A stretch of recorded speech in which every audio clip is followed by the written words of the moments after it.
जय हिंद सर। जय Hind madam. Good evening. Good evening ma'am. How is your health now? Sir ठीक है, मतलब पहले से। Better. You sounds better also. हाँ जी।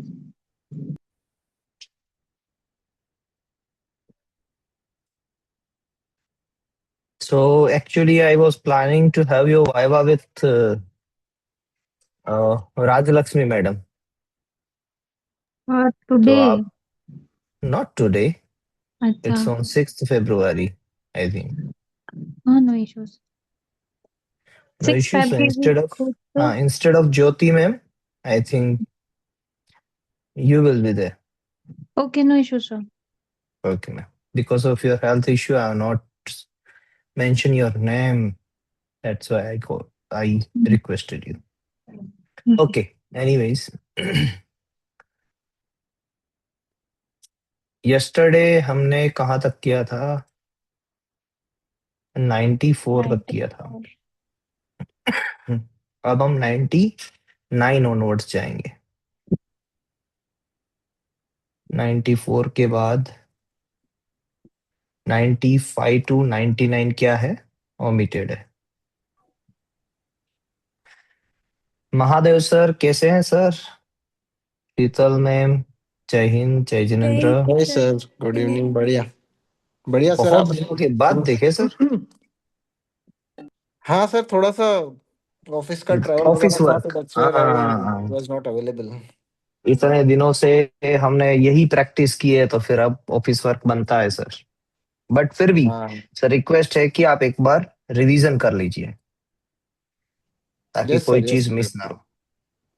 अब इतनी मंजिल आपने काट ली है, थोड़ी सी मंजिल बाकी है।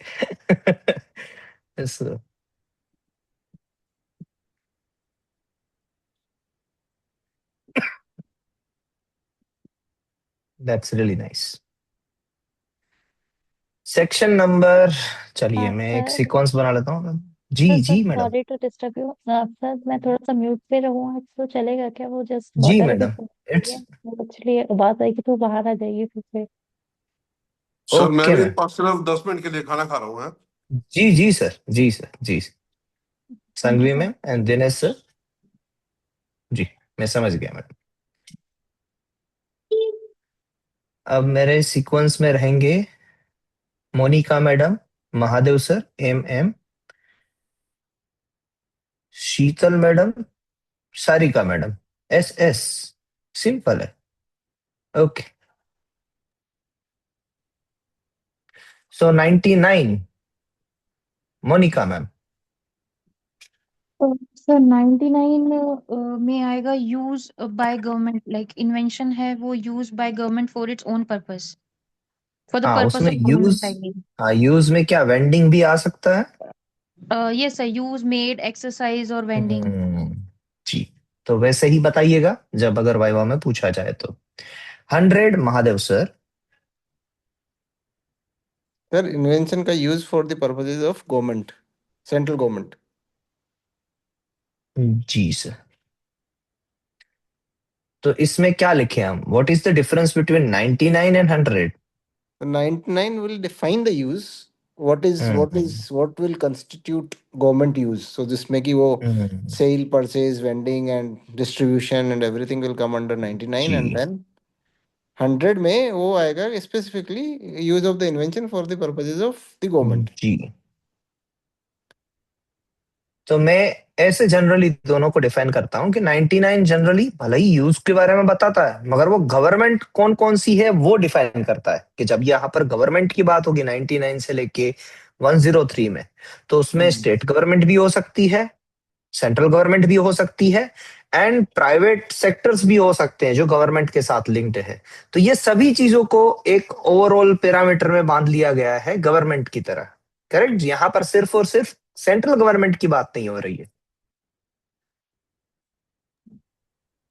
सर वन 100 जीरो में सर सर सर जी madam. Sir section 99 is all about like कि कौन सा government, like hmm central government, state government and government hmm undertaking. Hmm, और 100 में सेंट्रल गवर्नमेंट की बात हो रही है जी। ऐसा। यूज अच्छा। Bye central government.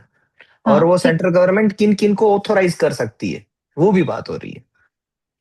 अच्छा ठीक है सर, ओके। एक ही मिनट, मैं अगर इसको वेरीफाई कर लूं कि 900 सिर्फ और सिर्फ सेंट्रल गवर्नमेंट की बात कर रहा है, ये मैं वेरीफाई करता हूँ। सेंट्रल गवर्नमेंट और the person authorized by central government. नहीं मैडम, हाँ, power of central government to use invention for the purpose of government, hmm power of central government to use the invention hmm, for the purpose of government.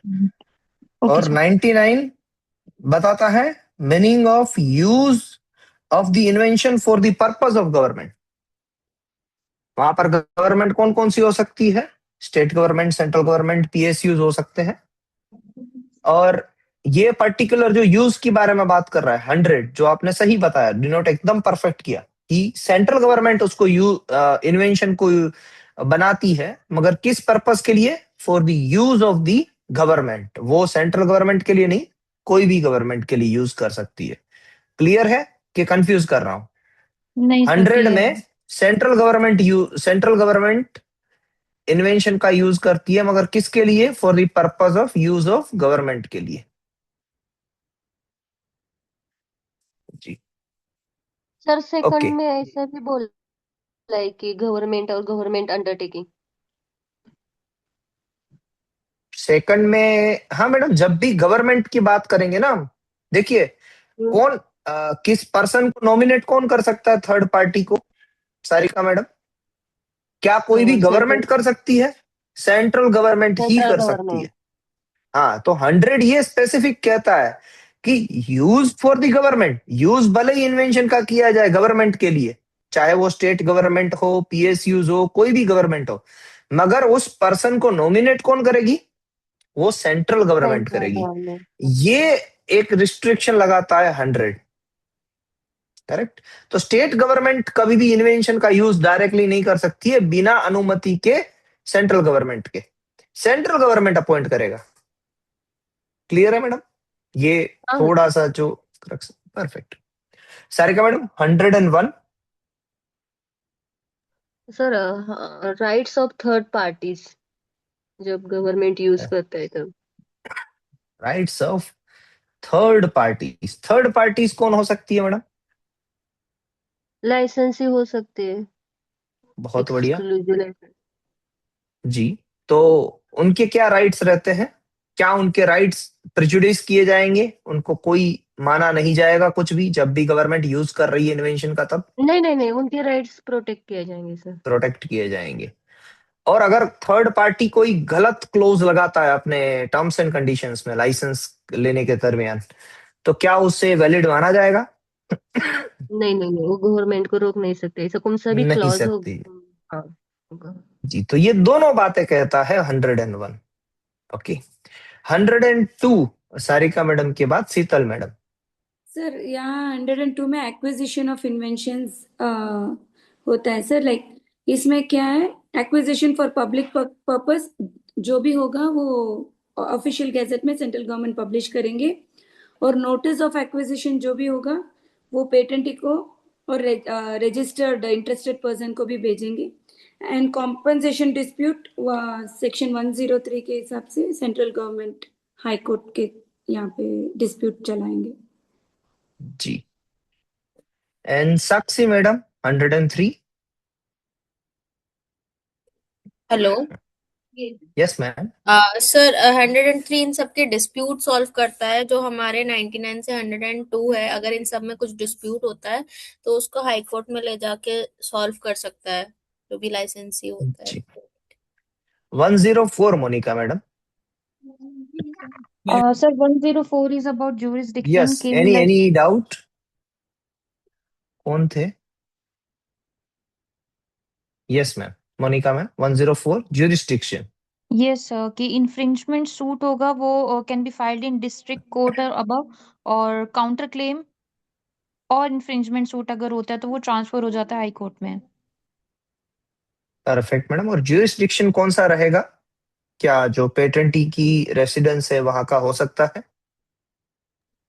Sir इसके regarding तो no idea, मतलब समझ में नहीं आया वैसे आपने क्या पूछा।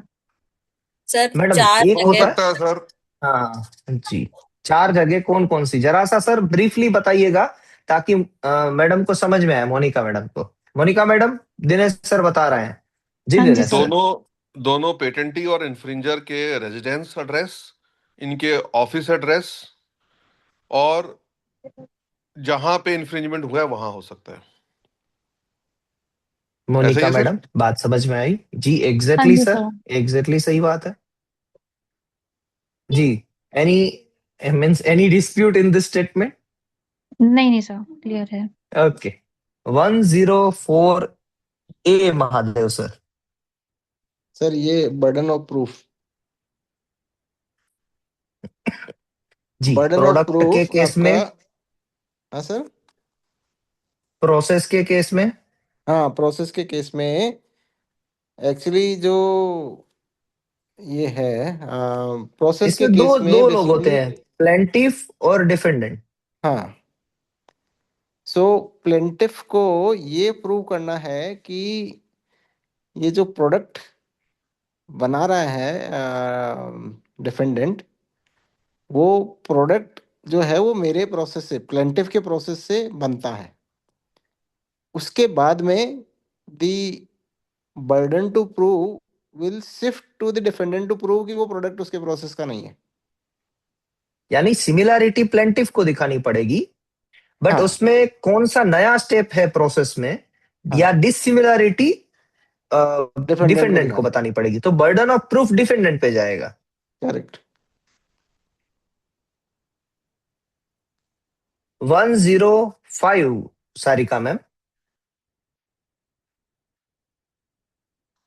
Hello yes ma'am. सर, मुझे पूछा? वन जी मैडम, 105। ओके। हाँ हाँ सर, इसमें ना डिक्लेरेशन नॉन इन्फ्रिंजमेंट का डिक्लेरेशन लेता है power of not an court तो इन्फ्रिंजर। हाँ, नॉन हाँ, तो इन्फ्रिंजमेंट ये केस में हम्म तो आफ्टर क्या, ग्रांट लिया जाता है sir. After publication of grant, हाँ हाँ हाँ sir, publication of grant. And क्या यहाँ पर ये जो पर्सन है, जब वो नॉट एन इन्फ्रिंजर का कोर्ट में सूट फाइल करता है, तब क्या वो पेटेंट की वैलिडिटी पे क्वेश्चन कर सकता है? नहीं नहीं नहीं सर, वैलिडिटी पे नहीं नहीं कर कर सकता। सकता है, ओनली सिर्फ वो नॉन इतना ही प्रूव कर इन्फ्रिंजमेंट। सकता है कि मैं इन्फ्रिंजर नहीं हूं। हाँ, वो भी जब पेटेंट और लाइसेंस ने रिफ्यूज किया है कि मैं आपका पेटेंट इन्फ्रिंजमेंट नहीं कर रहा है, तो उन्होंने जो भी एक्नॉलेजमेंट वो नहीं दिया, तो वो डायरेक्ट कोर्ट में जाके नॉन इन्फ्रिंजमेंट का डिक्लेरेशन ले सकते हैं। जी। एक केस में सर ऐसा था ना जिसमें वैलिडिटी चैलेंज कर सकता है, इस पर क्वेश्चन भी आया था। वैलिडिटी चैलेंज एक्सक्लूसिव लाइसेंस वाले पर्सन कर सकते हैं, जिनको restrictive एक्सक्लूसिव लाइसेंस दिया condition जाता है ना, जी जी जी जी जी जी जी रिस्ट्रिक्टिव कंडीशंस वाली। हाँ, जी। सर मगर इतने यहाँ पर नहीं कर सकते हैं, 105 में नहीं कर सकते हैं। Okay sir. जी, कौन क्या बता रहे थे? सर इतना कंफ्यूजिंग आए थे कि ऑप्शंस गलत हो गए थे। आता था थ्योरी पूरी, बट ऑप्शन गलत हो गया था। सही बात है साक्षी मैम, बहुत कंफ्यूजिंग था, बड़ी हाँ मुश्किल से मेरा ये सही हो गया पर मेरा मैंने सही मार्क करते करते पहले उसमें सही करा था, फिर मैंने एंड के लिए रखा था और फिर मैंने गलत कर दिया। ऐसे अरे 2 क्वेश्चन कितने हुए। ही क्वेश्चन ऐसे थे, अगर वो मतलब थोड़ा सी इधर से उधर हो जाते ना, तो मतलब हाँ आप कह लो 80 से ऊपर नंबर होते। हाँ, बहुत मतलब बहुत छोटे छोटे छोटे छोटे क्वेश्चन गलत हुए हैं। मगर मैडम, ये हमारी एबिलिटी मीन्स, ये हमारी जो आदतें हैं वो रूटीन लाइफ में भी एप्लीकेबल है। ऐसा नहीं है कि हमें सिर्फ एग्जाम में ही हमने गलतियां की है, आज के दिन को भी अगर हम सही तरीके से एड्रेस करें कि सुबह से उठ के हमने शाम तक अपना टाइम कहां पर इन्वेस्ट किया, तो ऐसी बहुत सारी जगह मिलेगी कि जहां पर हमने वो टाइम को परफेक्टली यूटिलाइज नहीं किया। और ये हर एक ह्यूमन के साथ होता है, ऐसा मैं आपको नहीं बता रहा हूं, मेरे साथ भी होता है। एंड ग्रेट है सर हमें आप। वही चीज, क्यों सर? और इतनी बढ़िया बात कर दी आपने। प्रैक्टिकल लाइफ मतलब डेली लाइफ में हमें इतनी हाँ, दिक्कतें कई क्योंकि बार हो जाती वही हैं छोटी होता है छोटी। ना कि 8 से 10 घंटे होते हैं, और 8 से 10 घंटे में अगर आप एक गलत जगह पर फंस गए ना, तो फिर आपके 8 घंटे तो कहां पर निकल जाएंगे पता नहीं चलेगा। तो इसी तरीके से हम ये जो डेली रिवीजन करना है ना, it is one of the solution कि हम वो गलत जगह पर ना जाए। तो अगर आप अपनी लाइफ में रिवीजन को इतना इंपॉर्टेंस देंगे, आपके वर्क के रिवीजन को, या आपका स्केड्यूल बना के सुबह से रखेंगे, तो 100% ऐसा होगा कि आप गलत आदत पे नहीं जाएंगे। और इसी वजह से मैंने लास्ट डे पे पूरा टाइम टू टाइम का स्केड्यूल बना के दिया था। और मेरा कल का भी स्केड्यूल आज से ही फिक्स होता है कि मैं ये चीजें करूंगा। हालांकि होता नहीं है उसी तरीके से, क्योंकि एक्सटर्नल फैक्टर्स भी मैटर करते हैं। मेरे जो चेयर पर्सन है वो मुझे बुलाते हैं, डीन भी बुलाते हैं, तो बहुत सारी चीजें मैटर्स करती है। बट मैं ट्राई करता हूँ कि मैं स्केड्यूल बना के रखूं, स्केड्यूल के साथ चलूं। और वही मिनट टू मिनट अगर आपने पेपर में भी अगर वही इंप्लीमेंट किया होता कि आगे एक दिन पहले अच्छी नींद ली होती, वहां पर जल्दी से पहुंच गए होते, दिमाग को कूल रखा होता, तो हो सकता है कि आपके मार्क्स थोड़े से बढ़ जाते। और यही अगर लाइफ में भी करोगे तो लाइफ में भी आज जो गलती हुई उस पे तो कुछ नहीं कर सकते, बट कल की गलती शायद कम होगी। नहीं होगी वैसा तो नहीं होगा, होगी ही होगी। जैसे आपकी गलती हुई है वैसी होना ही है, उसमें कुछ नहीं हो सकता है। चलिए, फिलोसॉफी बहुत हो गई, आगे बढ़ते हैं, वरना रजनी सोसो को मेरा नंबर देना पड़ेगा मुझे। 106 में आते हैं। अब थे सारिका मैडम के बाद Sheetal madam. Sir, power of court to grant relief in case of groundless threats. Groundless threats. तो यहाँ पे groundless threats, that is, it should be unjustified and groundless. और Yes. इंजेक्शन मिल सकती है sir, injection against those threat. और compensation भी मिल सकता है, लाइक फॉर एग्जांपल डिफामेशन हो सकता है। Example I am just giving. जी जी, सही है। तो ये पर्टिकुलरली इंफ्रिंजमेंट का कोर्ट में केस चल रहा है, उसके सामने जो भी आप रिलीफ्स ले सकते हैं वो यहाँ पर भी ले सकते हैं। एंड आप सामने केस कर सकते हो कि ये मेरी नाम हानि, डिफर्मेशन केस की तरह नाम हानि करने चाहते हैं लोग, तो हमें बचाओ। तो थ्रेट्स वाले लोग इकट्ठा मिलकर हाई कोर्ट में जा सकते हैं।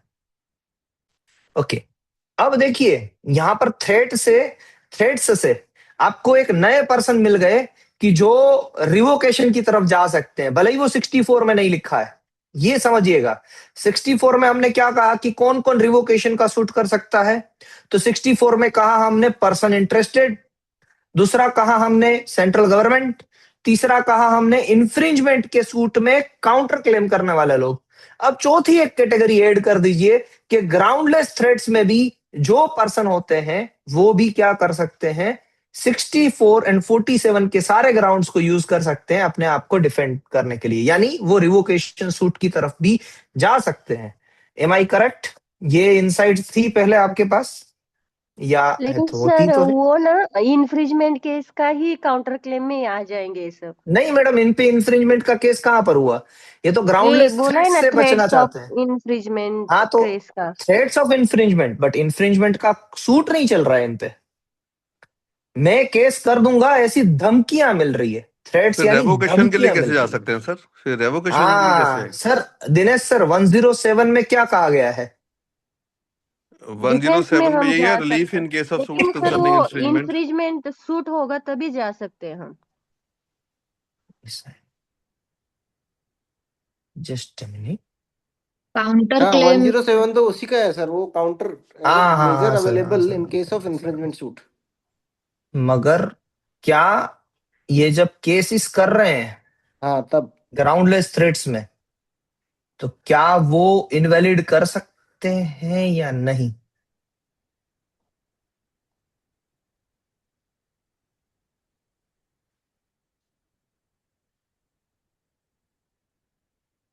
हम्म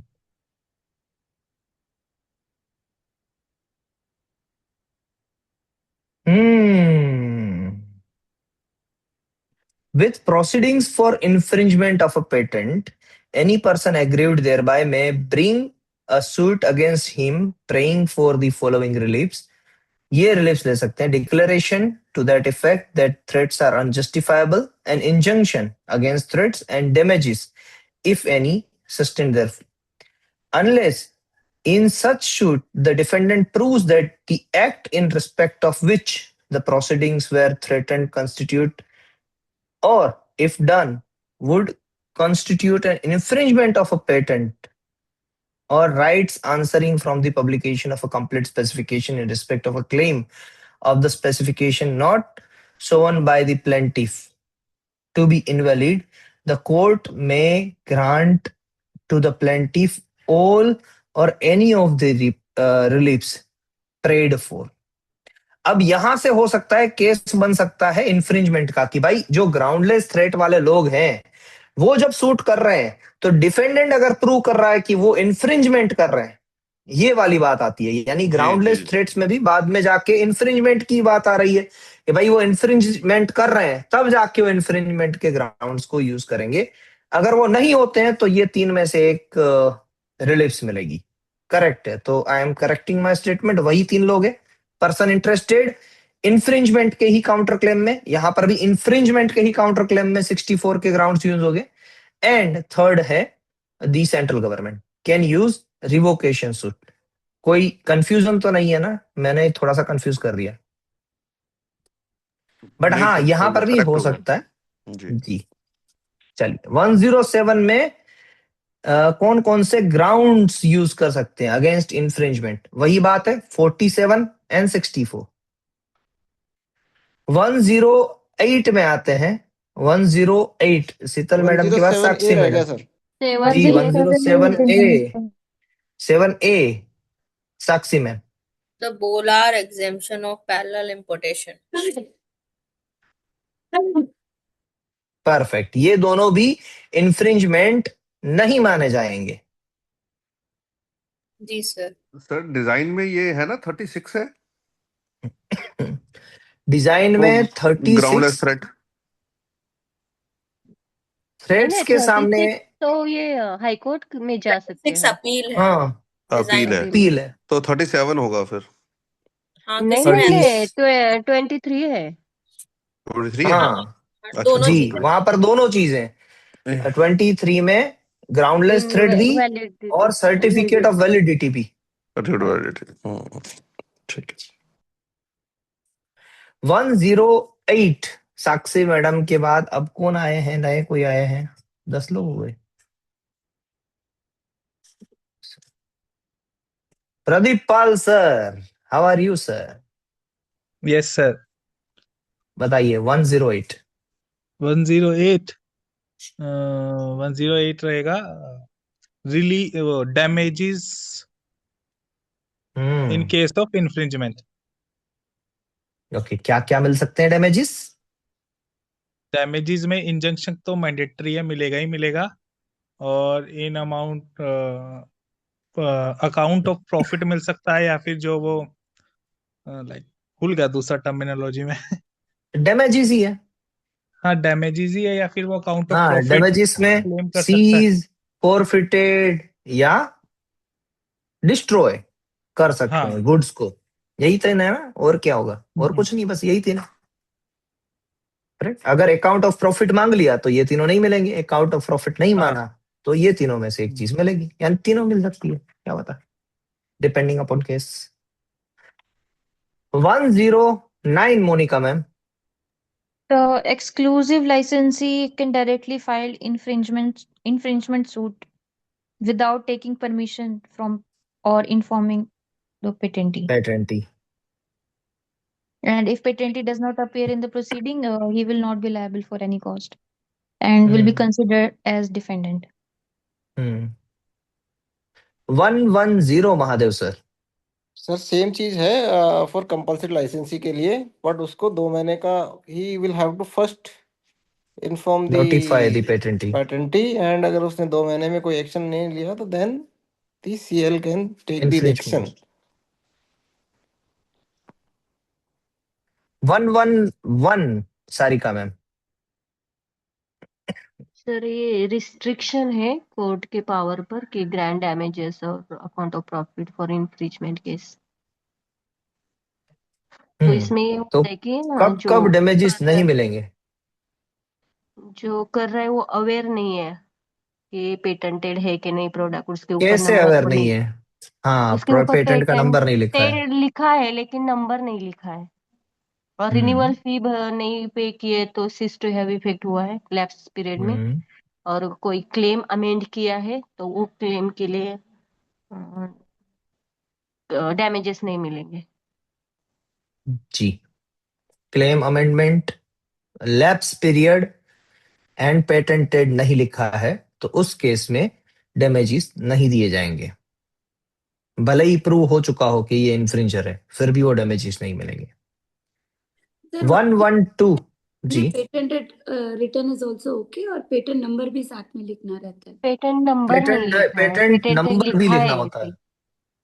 क्योंकि मेरे पास एक प्रोडक्ट है जिसमें सिर्फ पेटेंटेड लिखा है, इसलिए पूछ रही हूँ। हाँ, तो आप उसको इन्फ्रिंज कर रहे हैं, फिर भी आपको कोई डैमेजेस नहीं देने होंगे। आप इन्फ्रिंजर प्रूव भी होते हैं तब भी आपको कोई भी डैमेजेस नहीं देने होंगे। आप सिर्फ उतना बता दीजिएगा कि ये प्रोडक्ट पे सिर्फ पेटेंटेड लिखा है, पेटेंट का नंबर नहीं लिखा है। Okay okay. और उल्टा ये हो सकता है कि अगर उसका पेटेंट ना हो तो आप फॉर्म नंबर 30 कौन सा वाला फाइल करेंगे, 32 फाइल करेंगे। ओके। चलिए 32 से क्या होगा सर? सर 32 से कॉन्ट्रावेंशन है 124, ना सेक्शन 120 का कॉन्ट्रावेंशन, 120 की पेनल्टीज कि पेटेंटेड प्रोडक्ट ना होते हुए भी पेटेंटेड करके बेच रहे हैं। ओके ओके ओके, अच्छा हाँ ठीक है सर। 112 मैं बता देता हूँ सर, मेरी बारी जी हो सर, जाएगी। बताइए। ओमिटेड है sir. 113 sir. The certificate of validity of specification and cost of subsequent suit for infringement. So यहाँ पे सर्टिफिकेट ऑफ वैलिडिटी मिल सकती है सर अगर once a certificate of validity has been obtained in one proceeding, then it can be utilized as a ground to charge the cost to the plaintiff if in case the same suit for that particular invention has been filed. But he must have the complete information that this certificate of validity he's carrying, the defendant is carrying the certificate of validity. मतलब उसको हमें बताया होना चाहिए कि भैया मेरे पास ये सर्टिफिकेट है, उसके बावजूद भी अगर वो केस डालता है तो उसकी कॉस्ट वो देगा। एग्जैक्टली, तो certificate of validity second time कौन पूरे प्रोसीडिंग्स की कॉस्ट बेयर करेगा, उसके लिए बेनिफिशियल है। 114 जी, डिस्ट्रिक्ट कोर्ट तक ही हो सकता है, if I am not wrong, high court में नहीं। सर्टिफिकेट ऑफ वैलिडिटी या ये डिस्ट्रिक्ट जो कोर्ट तक, ये जो बात हो रही है ना सर, जो कॉस्ट मिल सकती है, this is only till civil court, if I am not wrong, you can check it. बहुत बढ़िया insight sir. Ma'am please pardon. Certificate of validity सिर्फ और सिर्फ डिस्ट्रिक्ट कोर्ट में ही चलेगा, हाई कोर्ट में नहीं चलेगा। The cost will be given only till civil court proceedings, not If in any proceedings before the appellate board or high court for the revocation of a patent under section 64 and section 104, as the case may be, the validity of any claim or specification is contested and that claim is found by the appellate board or the high court to be valid, the appellate board or high court may certify that the validity of that claim was contested in the proceedings and was upheld. Where any such certificate has been granted, then if any subsequent suit before a court for infringement of that claim of the patent or in any subsequent proceedings for revocation of the patent insofar as relates to that claim, the patentee or other person relying on the validity of and incidental to any such suit or proceedings properly incurred so far as they concern the claim in respect of which the certificate was granted, unless the court trying the suit or proceedings otherwise directs, provide that the cost of specific subsections shall not be ordered when the party disputing the validity of the claim satisfied the court that he was not aware of the grant of the certificate when he raised the dispute and withdraw forthwith such defense, and he became aware of such certificate. Nothing contained in this section shall be constituted as authorizing the courts. Madam आपने कैसे ये conclude किया कि ये सिर्फ और सिर्फ infringement suit and district court तक ही लिमिटेड है?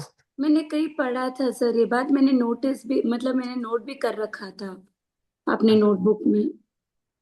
I don't know, but I've read this and I've also have written. But after reading this, did you get any kind of such No, sort after of this ऐसा कुछ specification नहीं है इसमें. Sir इसमें revocation के लिए ही patent जाता है ना, तो वो हाई कोर्ट में ही जाएगा, उसके बाद प्रोसीडिंग हो जाएगी. हाँ, तो हाई कोर्ट की ही चार्जेस मिलेगी ना तो फिर सामने. हाँ हाँ हाँ, वही ये डिस्ट्रिक्ट कोर्ट का नहीं है. Okay, then I think I've got confused. Okay. Sir वैसे चलिए. लॉजिकली देखें तो अगर एक कोर्ट देगा तो दूसरा भी तो देगा कि नहीं? सर देगा ही. वही बात है कि अगर ऐसा होता तो हम पढ़ लेते हैं. देखिए वो लॉजिक होना सही बात है, मगर फिर लॉजिक की वजह से ही सारी चीजें बिगड़ती है वहां पर एग्जाम पे. हाँ इससे अच्छा है पढ़ लो, है कि नहीं है. नहीं है तो नहीं है. जी. Okay ji. 114 Sheetal madam.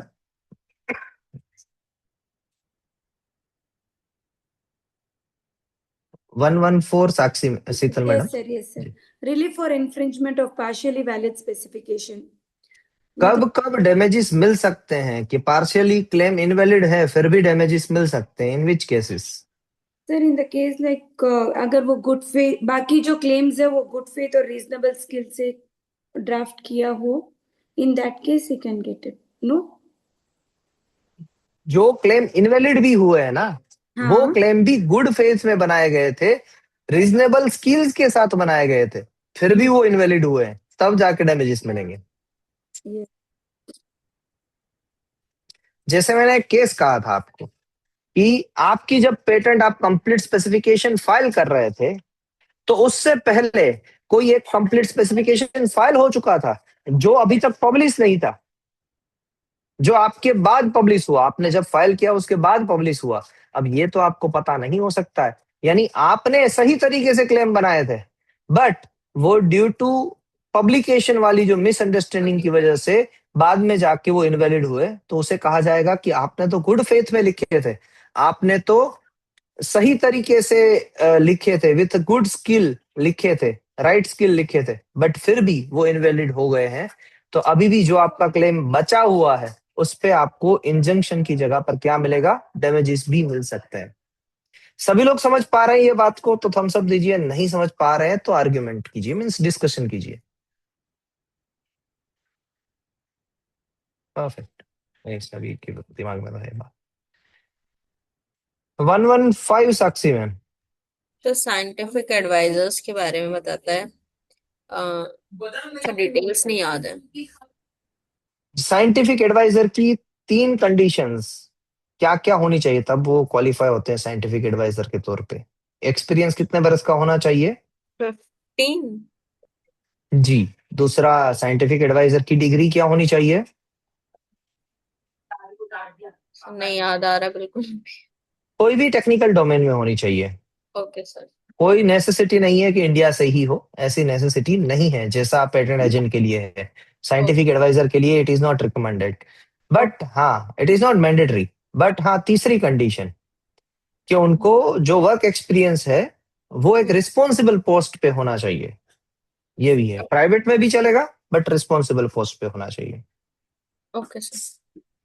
116 and 117A उसमें से Pradeep Pal sir. So 117A appeal to high court, timeline 3 months रहेगी कंट्रोलर ने जो भी ऑर्डर दिया है. और ये sections number 15 to 94 except section 35 to 42 नहीं लगेगा और सेक्शन नंबर 65 में भी नहीं लगेगा. Perfect sir. कंट्रोलर के कोई भी डिसीजन पे अगर आप अपील करना चाहते हैं तो विद इन कितने महीने में 3 करना months, पड़ेगा? 3 3 मंथ्स months. में। कंट्रोलर के डिसीजन के 3 महीने में करना पड़ेगा। और सर ऐसा ही एक सेक्शन डिजाइन में भी है, वो कौन सा है? सेम डिजाइन में। हाँ, सेम जस्ट अ डिजाइन में, मिनट। और उसे भी अपील के दायरे में ही रखा हाँ, गया है। वो सेक्शन नंबर है 36 का आंकड़ा। हाँ 36 में जो आप बात कर रहे हैं, 36 में, वो 36 में एक पर्टिकुलर ऐसा टाइम पीरियड है जिसको काउंट नहीं किया जाता है डिजाइन एक्ट में, वो पर्टिकुलर हाँ, लिखा हुआ है 3 महीने में। वो टाइम पीरियड जो कंट्रोलर का फाइनल डिसीजन है रिसीव करने में जो डिले हुआ है, ऑर्डर कॉपी डिस्पैच रिसीव से करने में। रिसीविंग, वो टाइम पीरियड काउंट नहीं होगा। जी। 118 Monika ma'am. The contravention of section 35 and 39, तो इसमें जो old penalty थी 11 रह गया सर। जी सर। 117 रह गया। 117 सर, उसमें क्या फाइंडिंग्स है? कंट्रोलर को कंट्रोलर हाई अपील कोर्ट मिलेगा। में अपीयर हो सकता है, अगर हाई कोर्ट डिमांड करेगा तो मैंडेटरी है, यस। अदरवाइज ऑप्शनल है। और वो अपना जो भी स्टेटमेंट है वो रिटर्न में भी सबमिट कर सकता है हाई कोर्ट को, अगर वो प्रेजेंट नहीं है तो। एग्जैक्टली, इसका रेफरेंस हम लेके जाएंगे सेक्शन नंबर 58 में। 58 में ये बात कही भी गई है कि अगर रिवोकेशन का सूट चल रहा है और अमेंडमेंट की बात करते हैं हाई कोर्ट, तो उसके अंदर हाई कोर्ट कंट्रोलर को भी बुला सकते हैं in order to yes. Resolve that particular case. 58 section, amendment in front of high court. बहुत बढ़िया सर। 118। So ये है contravention of section 35 and 39. The old penalty क्या penalty, है? old penalty जो थी sir 2 years of imprisonment and fine or both, और new penalty है same as old sir. 119 Mahadev या सर। ਤੁਸੀਂ ਮੈਨੂੰ ਇੱਕ ਪੀਸ ਦਿਓ ਮੈਂ ਚੱਲਾਂ ਤੁਸੀਂ ਆ ਜਾਈਏ ਹਾਂ ਤੇ ਇੱਕ ਤਾਂ ਦਿਓਗੇ 119 महादेव सर। चलेगी क्या? नहीं 119 था सर। फॉल्स एंट्री था क्या? False entry in register. हाँ तो इसका पेनल्टी क्या है? वही 2 years ऑफ इम्प्रिजनमेंट या फाइन और both. Okay. 120 Sarika ma'am, Jan Vishwas bill से। अनऑथराइज्ड पेटेंट राइट से सर, उसमें 10 लाख रुपीज फर्स्ट ऑफेंस के लिए और subsequently 1000 rupees per day. New penalty? New ही बताइए मैंने सर। ओके। ओल्ड में 1 लाख रुपीस था, न्यू में 10 लाख रुपीस हो गए। हाँ अप टू 121। सर अभी now I can speak. Okay, तो मैडम संघवी मैडम 121। 121 तो सर ओमिट हो गया है, हाँ, and 122 then. the 122 is refusal or failure to submit working of invention. तो इसमें रिफ्यूजल के लिए पेनल्टी? रिफ्यूजल के लिए अलग पेनल्टी है, एंड अगर रॉन्ग इन्फॉर्मेशन प्रोवाइड करते तो उसके लिए अलग है। रिफ्यूज अगर आपने कर दिया तो 1 lakh rupees per day and वो 1000 rupees per day increase the जाती है। 1 lakh rupees in first offense and 1000 rupees per day in continuation of that. Yes, Okay. yes. And if wrong information is provided, then half percentage of the total turnover or 5 crore, whichever is less. Okay. Refusal के लिए particular 2 ही section है, वो कौन कौन से हैं? Refusal के लिए एक है 146 एंड एक है सेक्शन 105, सब क्लोज 5। जी, सब क्लॉज 5। बहुत बढ़िया मैडम। 123 सारिका मैडम के बाद Sheetal madam. Sir practice by non registered patent agents. So यहाँ पे फर्स्ट टाइम ऑफेंस है 5 lakh rupees and 1000 per day in continuation. To that. Okay. 124 Dinesh sir.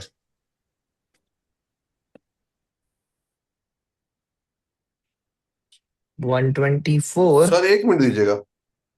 अगर सर आप जी हाँ जी बिजी सर। है तो। हाँ वो जी। एक्चुअली बस बच्चे केक काट रहे थे छोटा सा। हाँ जी। केक? बर्थडे हाँ किसका सर। है सर, आपका है? अरे मेरे फादर साहब का, इनके दादाजी का। अरे क्या क्या बात है, वैसे बहुत तो बढ़िया सर। वो भगवान को प्यारे हो चुके हैं, पर बच्चे कहते हैं कि काटना है हमने। मैं कहा चलो काटो भाई।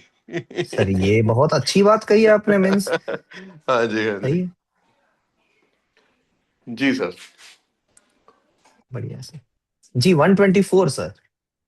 124।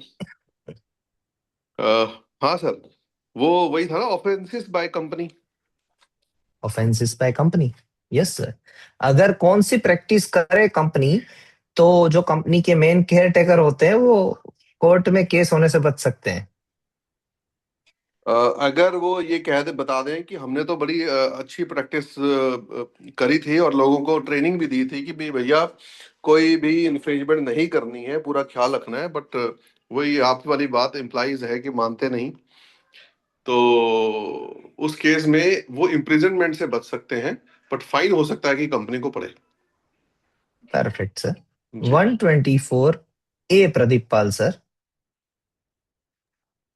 124 है अपील टू एजुकेटिंग ऑफिसर। कौन करेगा पहले फॉर्म अपील? नंबर फॉर्म ना अपील इसमें एनी पर्सन कर सकता है। हम्म। फॉर्म नंबर 32 लगेगा इसमें। रूल नंबर 107 बी के अकॉर्डिंग आएगा ये।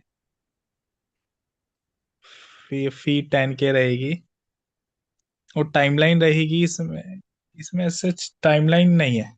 जब भी कोई सेक्शन नंबर 120 से लेके हम्म, 123 के बीच में ऑफेंस करता है तो उसके सामने हाँ। फॉर्म नंबर 32 फाइल किया जाता है by any person. Hmm, hmm. Sir ये बी में नहीं आएगा नहीं। 124? बताइए सारिका ए मैडम, में कंप्लेन 124। करने के बाद हाँ हम हाँ हाँ हाँ जाएंगे हाँ, ना जी जी अपील जी के जी लिए। मैडम, नहीं नहीं नहीं मैडम, मैंने ये लिख दिया गलत। Adjudicating officer. हाँ। अब बरोबर है मैडम। अपील मैंने वर्ड गलत लिखा था, बाकी सारी स्टोरी सही है। एडजुडिकेटिंग ऑफिसर को अपॉइंट किया जाएगा अगर 120 से लेके 123 में किसी ने ऑफेंस किया है तो फॉर्म नंबर 32 फाइल करके। Now it is okay ma'am. Sir 90 days वाली टाइम लाइन नहीं होगी? होगी ना यहाँ पर। 90 डेज में डिसीजन देना पड़ेगा। जैसे ही डिसीजन आता है, डिसीजन में पेनल्टी है तो उसे 90 डेज में देनी पड़ेगी। और अगर अपील करना है तो 60 डेज। 60 डेज 60 में डेज में अपील कर अपील कर सकते सकते हैं। अपील करेंगे तो अपेलेट अथॉरिटी को नॉमिनेट किया जाएगा, one rank above the adjudicating officer. Form number कौन सा फाइल करना पड़ेगा? 30। 33। 33। 33। 10 के रुपीस है उनके। और यहाँ पर रूल आएगा 107D। 107D। अब यहाँ पर अपीलेट अथॉरिटी है, उनको डिसीजन कितने दिनों में देना है? 180। 60 डेज में। 60 सर डेज में 180। नई टाइमलाइन के हिसाब से 180 है, 6 महीने हाँ। में। यस सर, नई वाली के हिसाब से हाँ 180 है। सर 6 महीने। ओके। अपीलेट अथॉरिटी को डिसीजन देना है 6 महीने में। अपीलेट अथॉरिटी ने भी कोई पेनल्टी दी तो वो पेनल्टी को पे करना पड़ेगा अब कितने दिनों में? 90 90 डेज में। डेज में। अगर नहीं किया अदरवाइज तो 1 लाख फाइन प्लस 1 ईयर अब 1 year imprisonment. 1 year. Imprisonment. 1 year या 1 लाख, दोनों में से एक चीज नहीं दोनों है। हाँ है हाँ, सर, दोनों दोनों। दोनों दोनों। दोनों है। 1 लाख और 1 ईयर का इम्प्रिजमेंट। 1 लाख रुपीस है और इम्प्रिजनमेंट और बहुत है, 1 ईयर और नहीं बहुत है। भी है ना। हाँ।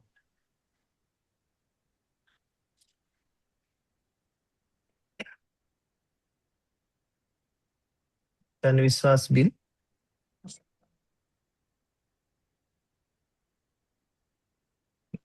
ये क्या क्या खुल रहा है?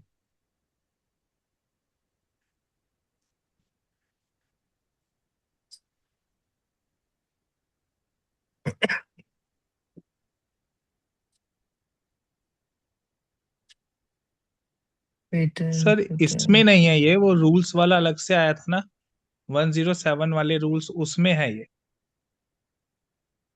107A से ये क्या है सर? है ना, इसमें भी अच्छा दिए उसमें हाँ हैं। है, ये है ना, लिखा है मुझे 1 नहीं लाख पता। रुपीज भी लिखा है और 1 ईयर भी लिखा है, दोनों है सही है। हम्म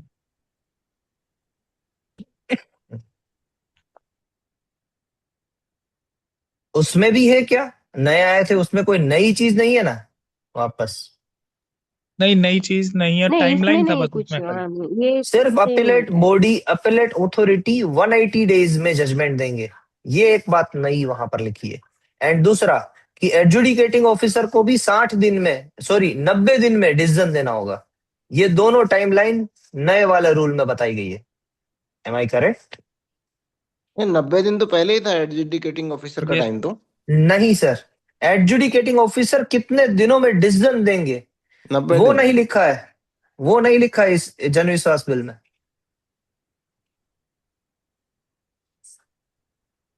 वो तो अगर हम पेनल्टीज भरने 124, के लिए है 90 डेज। पेनल्टीज भरने के लिए 90 दिन थे। एडजुडिकेटिंग ऑफिसर के लिए रिस्ट्रिक्शन लगाई थी ये नए वाले बिल ने। नहीं सर, 90 दिन ही दो, है, पहले भी, पहले वाले में भी। ये रहा सर एडजुडिकेटिंग पहले वाला। ऑफिसर को अपना डिसीजन 90 दिन में देना होगा। कहाँ लिखा है? सर वो ढूंढना पड़ेगा अभी, लेकिन ये रहा सर, आपके सामने पढ़ लेते हैं ना। Adjudication of penalties, the controller may by an order authorise an officer referred to in section 73 to be the adjudicating officer for holding an inquiry and imposing penalty under the provision of this act in the manner as may be prescribed after giving the person concerned a reasonable opportunity of being heard. That's it. और इसमें तो कुछ भी नहीं लिखा हुआ है। हाँ, यहाँ पर अपीलेट बॉडी में सारा देखो ये लिखा हुआ है कितने दिनों में है। Appellate, whoever aggrieved by an order of adjudicating officer under section 124A may prefer an appeal to the appellate authority, who shall be an officer at least one rank above the adjudicating officer within a period of 60 days from the date of receipt of the order, as the central government may, by notification, authorized in this behalf. Every appeal under this section shall be preferred in such form and manner as may be prescribed. An appeal may be admitted after the expiry of the period of the 60 days if the appellant satisfied the appellant authority that he had sufficient cause for not preferring the appeal within that period. ये क्या कहना चाहता है? An appeal may be admitted after the expiry of the period of 60 days. Appeal फिर भी की जाती है 60 डेज के बाद if appellant satisfied that, appellant जो है वो satisfied that the appellate authority that he had sufficient cause for not preferring the appeal within that period. उसके पास कोई रीजन था कि भाई उतने दिनों में मैं कर ही नहीं पाता, तो 60 डेज के बाद भी कर सकते हो, after the expiry of 60 days. No appeal shall be disposed of unless the appellant has been given a reasonable opportunity of being heard. सुनना तो पड़ेगा ही. The appellate authority referred in the subsection L shall dispose of the appeal within 60 days from the date of the appeal. तो ये appellate body के लिए sir है, बाकी वहां पर restriction नहीं है 124A में। 124A में इतना ही बताया गया है। महादेव सर, सर 124B में अभी कोई रूल्स आए थे? आए थे ना 107B एंड डी, हाँ, तो वही तो उस बात रूल की में हमने। ये बोला था कि अगर कोई हियरिंग मेंशन है होगी तो उसको 6 महीने में ये कवर करेंगे। एग्जैक्टली सर, जी। वही बात थी। तो 107B एंड 107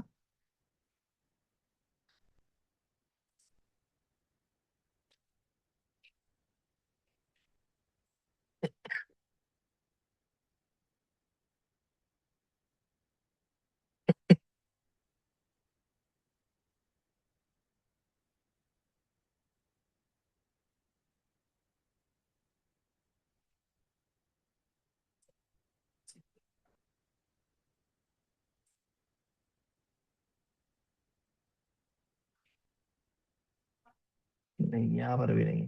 कहाँ गया भाई? सर वो सेक्शन अलग से पब्लिकेशन आया था ना, उसमें थे, कहाँ गया मगर वो? नोटिफिकेशन आया था। पहले एक ड्राफ्ट आया था, फिर एक फाइनल आया था।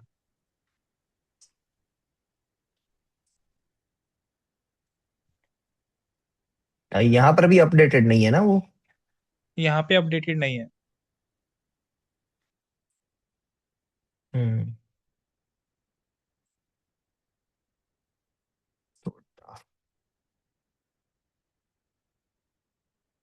Second Amendment rules published on 16/3/2024.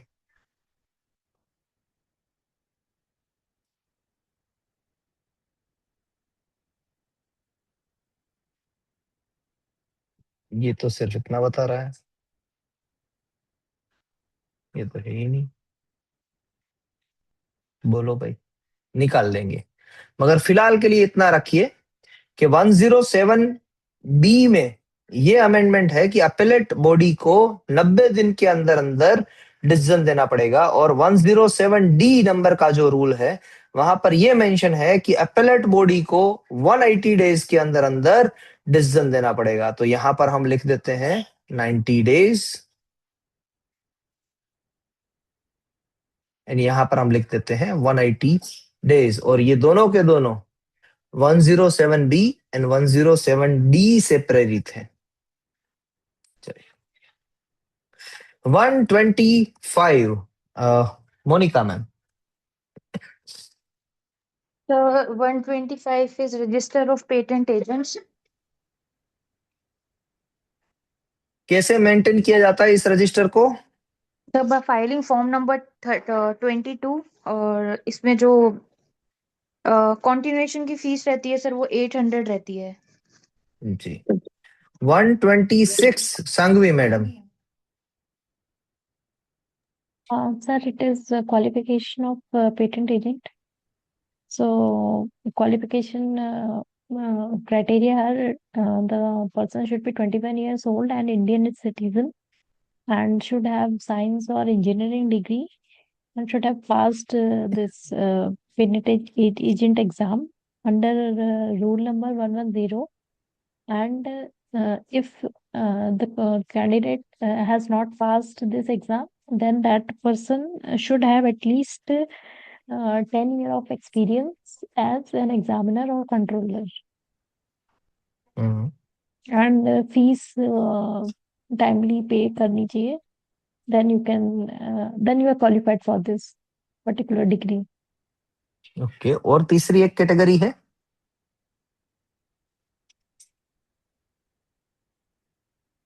Madam? नहीं और सर, तीसरी एक कैटेगरी है 2005 से पहले अगर जो भी पेटेंट एजेंट नॉमिनेट किए गए थे, हाँ, अगर वो उनका नाम रजिस्टर में ऑलरेडी रजिस्टर्ड है एंड उन्होंने प्रॉपर्ली फी पे करी है timely, then they are also considered as patent agent. Perfect. 127 Mahadev sir. Sir ये patent agent right to practice before the controller, क्या क्या राइट्स होते हैं? वो प्रैक्टिस कर सकता है, दे can transact all business and discharge जो भी उनके फंक्शंस हैं, विच आर जो भी वो रूल्स में प्रिस्क्राइब्ड होंगे ना, उसके हिसाब से वो क्या कर सकते हैं, हाँ, कंट्रोलर के सामने प्रैक्टिस कर सकते हैं. They can transact all business and they can prepare the documents as prescribed basically. सही बात है। Sarika madam 128।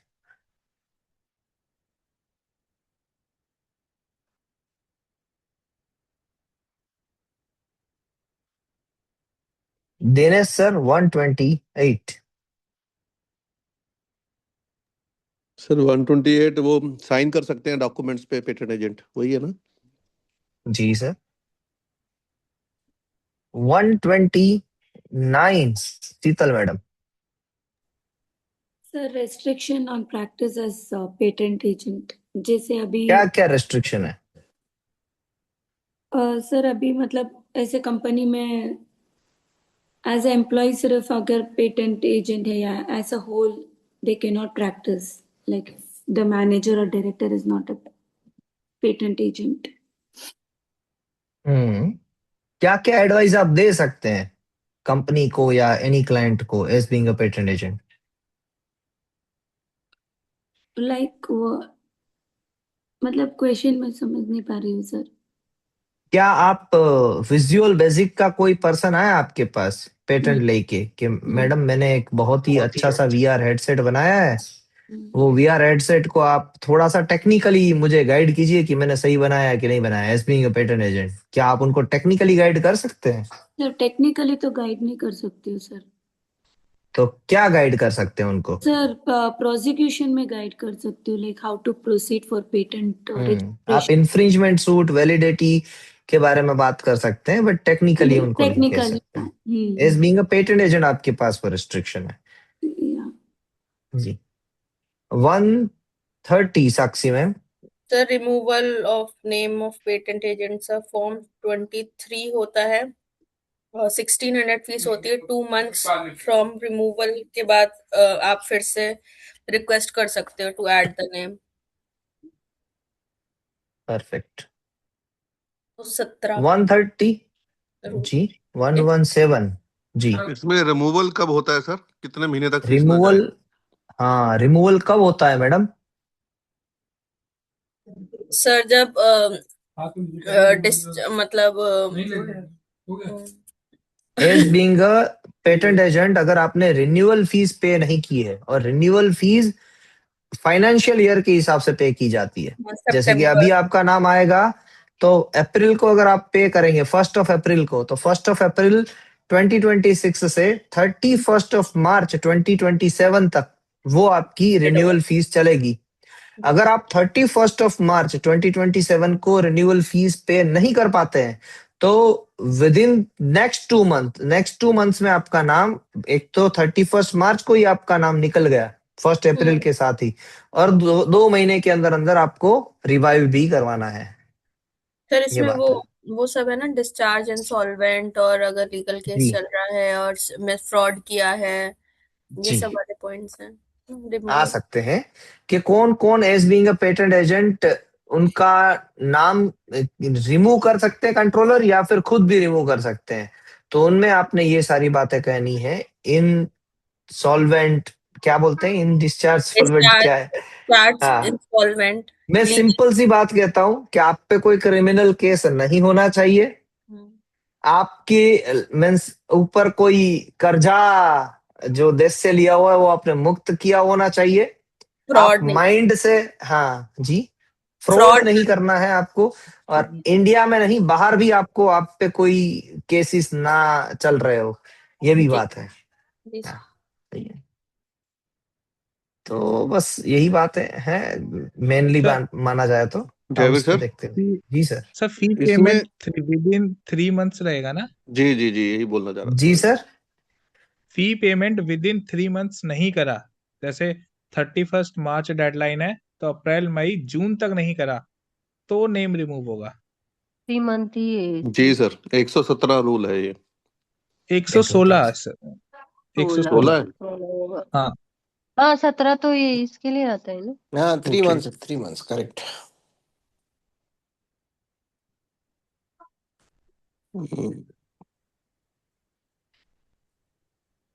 3 months sir. If he defaulted in the payment of fee specified under Rule 115 by more than 3 months after they are due, okay, if he ceased to be citizen of India, okay, वो due रह गई तो, but अभी भी रुकिएगा,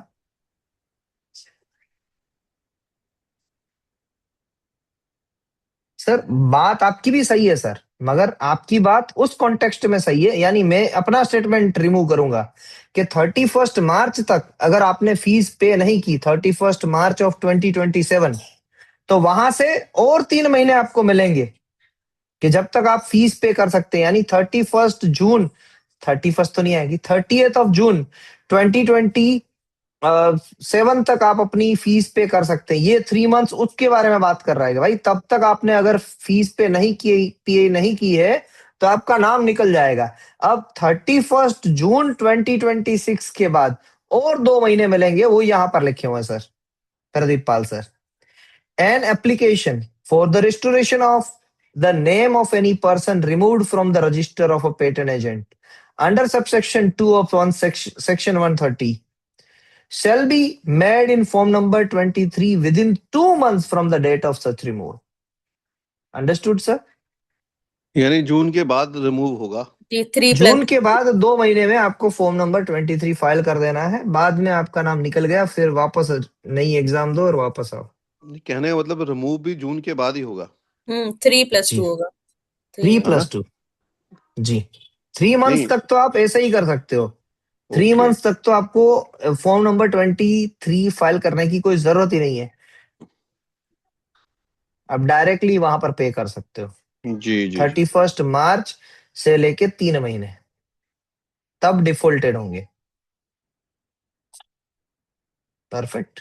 Pradeep Pal sir, am I correct? Any other findings?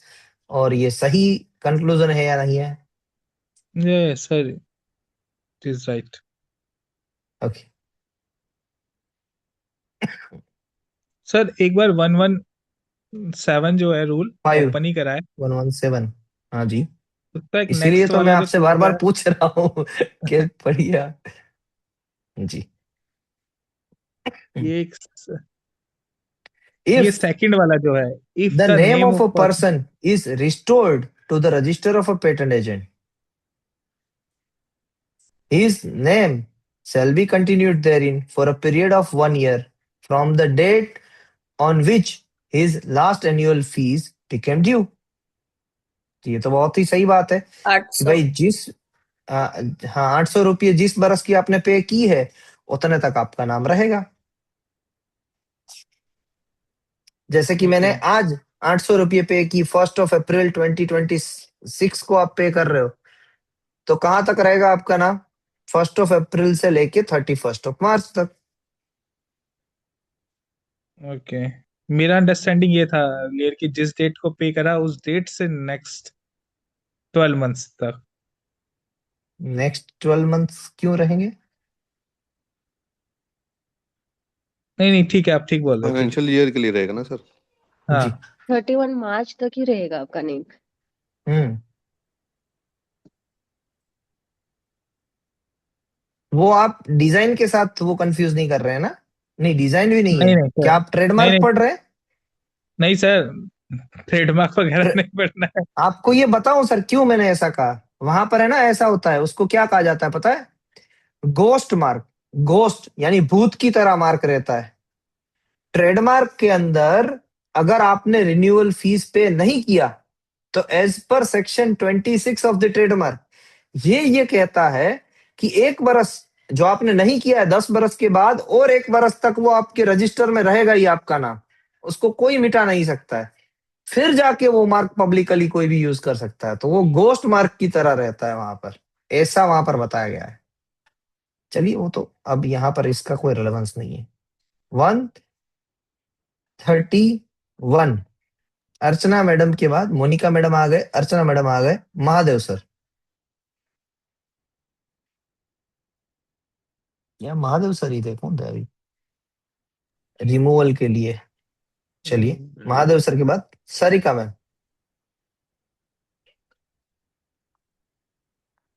Sarika madam के बाद शीतल ma'am. हाँ sir, कौन जी सा? Madam Sarika ma'am. 131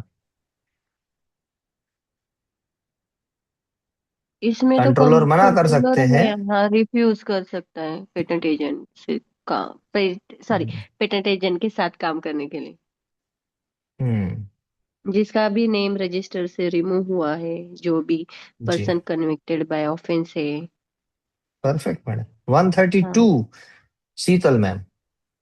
Sir, this one is authorized to act as agents or other person authorized to act as agents.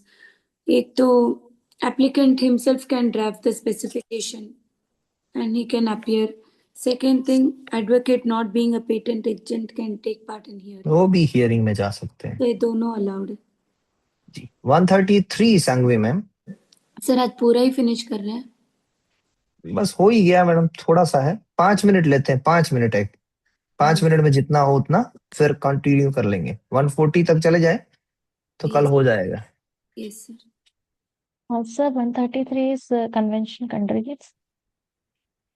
Hmm So these countries are defined under World Trade Organization, and all of them provide reciprocity to each other, and like in the way जो भी वो conditions एक country अपने citizen पे apply कर रही है, suppose दो है इंडिया और यूएस के सिटीजन, तो जो यूएस का सिटीजन इंडिया वालों को कंडीशन प्रोवाइड कर रहा है, वो इंडिया वाले यूएस को भी प्रोवाइड करता है। अगर इंडिया वालों से अलग वो चार्ज कर रहे हैं तो इंडिया वाले उनको भी फिर इधर फाइल नहीं करने देंगे। जी। 134 Pradeep Pal sir. Sir, central government will publish the list of non-reciprocating countries in the official gazette. तो उनके साथ हम कोई नाता नहीं रखेंगे, it's like a divorce paper. Restrict them from applying or registration or licensing application. Any two countries, sir, पता है प्रदीप पाल सर? कोई ऐसे सर यहाँ पर लिखा हुआ है 134 को आप पढ़ेंगे ना, तो जी। ये एक टेम्पररी नोटिफिकेशन जारी करेंगे। जैसे कि कोई कभी इंडिया को लगा कि पाकिस्तान के साथ ऐसा करना है हमें, तो सेंट्रल नहीं, गवर्नमेंट अभी के लिए कोई है सर कंट्री ऐसी? नहीं नहीं नहीं कोई नहीं है कंट्री सर ऐसी। ठीक। बट ये भी लिखा हुआ है कि वो रेसिप्रोसिटी अगर नहीं दे रहा है हमें तो ऐसा नोटिफिकेशन हम बाहर निकालेंगे, वो भी लिखा हुआ है। वैसे ही लिखा हुआ जैसे सर ने बोला। जी जी जी मैंने कहा शायद कोई निकली हो कोई कंट्री पूछने को, नेम वन कंट्री। नहीं नहीं नहीं तो लिंक्डइन पे और बहुत सारा शोर मचता है। आप लिंक्डइन पे आ जाइए, बहुत पता चलता है वहां पर चीजें, ये सारी चीजें रिफ्लेक्ट होती है बाहर आके। जी सर। 135 दिनेश सर आप ही बता दीजिए। 135 135 से कन्वेंशनल एप्लीकेशन थी, वो 12 महीनों में फाइल करनी होती है फ्रॉम ऑर्डिनरी एप्लीकेशन। एंड उसकी कोई फीस अलग रहती है? कन्वेंशनल एप्लीकेशन की फीस वही रहेगी सर जो ऑर्डिनरी एप्लीकेशन की फीस है। बहुत बढ़िया सर जी। अगर मल्टीपल प्रायोरिटी है। स्टार्ट होगा? हाँ जी। वो तो 137 में आएगा। कहाँ से उनका टर्म स्टार्ट होगा? Sir from date of filing in India. Priority कहाँ से मिलेगी? फर्स्ट फाइलिंग डेट से, और उसको क्या बोलते हैं हम, प्रायोरिटी डेट से ही। जी तो बस यहाँ तक रुकते हैं, आगे बढ़ेंगे साथ में। 163 तक कल कर लेंगे। 135 तक हो चुका है आज, 1037 हो चुके हैं, 1030 तक का हमारा सेशन था। Any suggestions? Is it okay or something? Do you want modification, something like that in a 2 minutes of span? क्या ये सही हो रहा है या फिर ऐसे ही हो रहा है कि बस ऐसे लग रहा है कि नहीं है ये चीज नहीं करनी चाहिए? What do you think, frankly speaking? Sir आप ये बताएं, वैसे ही करेंगे। भूल गए हैं जो ये होनी पढ़ा था। थोड़ा रिवाइज तो हो जा बस रहा है, फिर कल एक राउंड से भी हाँ फिर करना पड़ेगा बस। अब कल से वापस यही होगा जी। हाँ तो कल से वापस यही होगा। 9:30 to 9:45 हम रिवीजन करेंगे। 9:45 टू मैं ये मीन्स डाल ही देता हूँ ग्रुप में। अब कल से जो स्केड्यूल होंगे वो इस तरीके से पूरा स्केड्यूल बनाया है मैंने। Just a minute, give me a minute. Sir एक बार सबका हो गया है भाई वाह? नहीं हुआ। ओके। अभी तो बहुत तक चलेगा मैडम सर। 6 तारीख तक का तो अभी मैंने रखा, फिर भी बाकी है। तो ये रहा स्केड्यूल का पीएनजी और ये मैं ग्रुप में डाल रहा हूँ। रिजल्ट भी अपना 10 के पास पास है ना सर? बस बस सर, मैंने वाइवा वहां तक ही खींचा है। उसके बाद फिर ये वाइवा डेट क्या 15 तारीख को आती है, 5-7 दिन में? हाँ सर, वो जैसे ही अनाउंस होगा फिर हो जाएगा। सर क्या एक्सपेक्टेड सर डेट है रिजल्ट का? सर रिजल्ट का डेट है 10th of February ओ अच्छा, ओके। रिजल्ट और एंड वाइवा में वाइवा कितना? की डेट है 15th of February। ये डेट्स क्या सर, कंफर्म डेट्स है कैसा है? नहीं नहीं नहीं सर, इट्स मैंने सिर्फ रेप्लिकेट किया है लास्ट ईयर कब हुए थी सारी चीजें, उसको रेप्लिकेट किया है इस साल के साथ, नथिंग एल्स। मेरे ख्याल से सर 10 दिन का था पीरियड, कितने का था, हफ्ते का था देखिए फाइनल? 2025 स्पेक्यूलेशंस लगाने हैं तो जो पुराने ग्रुप थे वहां से ही लगाइए ताकि वो परफेक्ट स्पेक्यूलेशंस ही आए। जी।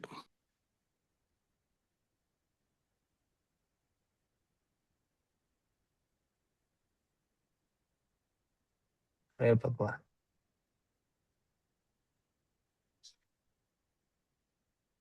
WhatsApp your phone and see the messages. मैं आपको कल ये दिखा देगा दूंगा, यहाँ पर मैं ओपन करके रखूंगा ताकि सारे मैसेजेस आपको मिले यहाँ पर। तो इसमें जो थे मींस पेटेंट एजेंट का जो लास्ट टाइम रिजल्ट आ गया था वो था कुछ 21 तक तो आ गया था, इसमें डॉक्यूमेंट्स ही अवेलेबल थे वहां पर। अब ये क्यों नहीं आ रहा है, मैंने तो ओपन करके रखा आपने यहाँ पर। एनीवेज कल मैं आपके सामने ये फैक्ट्स भी रख दूंगा, लास्ट टाइम के जो चीजें थी वो भी साथ में रख दूंगा। जयवीर सर, सो वही है जी सर। एंड 1017D खोलिए, अभी गजट डाला है किसी ने ग्रुप में अपने। जी sir, just a minute sir.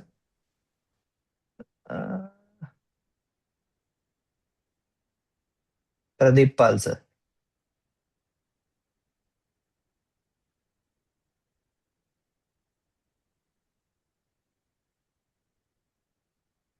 ये जाना चाहिए ओपन विद प्रीव्यू।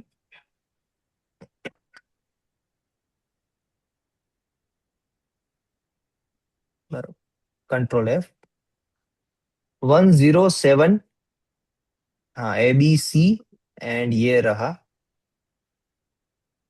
डी, किधर गया भाई हमारा? 107A आ गया, B आ गया, C आ गया, D, ये रहा सर डी। इसमें 6 महीने का क्लॉज था सर। हाँ ये रहा, जहाँ पे आपका कर्सर रहनी चाहिए, complete the proceeding within 6 months, period of 6 months from the date of shift of हाँ अपील। हाँ, तो वही लिखा ना सर हमने जी भी अपने प्रेजेंटेशन में अच्छा, 6 महीने ही लिखा है, ठीक है 6 महीने 180 days लिखे, सॉरी सर, और 6 month की जगह पर, जी। But one and the same thing. Right sir. Perfect जी sir.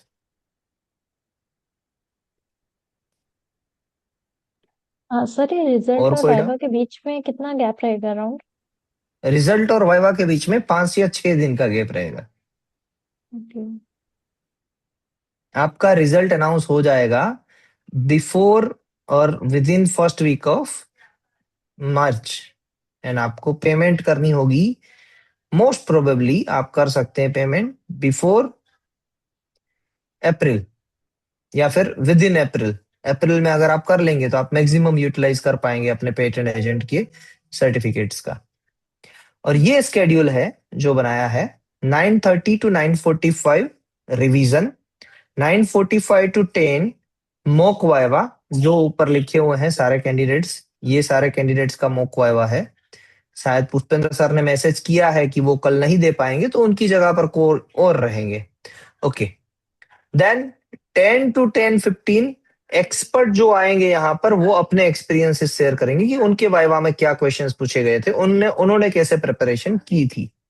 And 10:15 to 10:30 question and answer session, जो और आगे जा सकता है तो 10 मिनट या 15 मिनट के लिए जा सकता है, जैसे आज गया है 10:30 की जगह पर हम 10:45 को इसको एंड कर रहे हैं।